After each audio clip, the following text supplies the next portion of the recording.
15 ஆண்டுகளில் 5 லட்சம் கோடி கடன். இந்த 3 ஆண்டுகளில் 8 லட்சம் கோடி கடன். இப்போ 3 லட்சம் கோடி கடன். நீங்கள் கடன் வாங்குங்க, மொத்தம் 8 லட்சம் கோடி 9 லட்சம் கோடி சொல்கிறோம். அவர் இறங்குறதுக்குள்ள 10 லட்சம் கோடி 10 லட்சம் கோடி 10 லட்சம்னு வச்சுக்கோங்க. இந்த கடனை வாங்கி நாம் சாதிச்சது என்ன?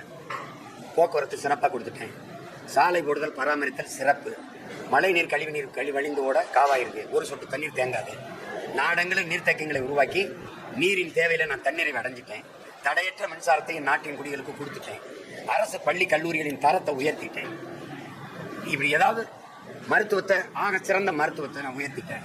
தனியார் மருத்துவமனையில் போய் படுக்க வேண்டிய தேவை அரசு அதிகாரிகளுக்கோ அமைச்சர்களுக்கோ தலைவர்களுக்கோ இல்லை. அரசு மருத்துவமனையே தரம் உயர்ந்துருச்சு. அப்படி ஏதாவது நீங்க பார்க்குறீங்களா? போக்குவரத்துக்கு 1.5 லட்சம் கோடி, மின்துறைக்கு 1.5 லட்சம் கோடி இழப்பு. எப்படி இழப்புன்னு சொல்லுங்க.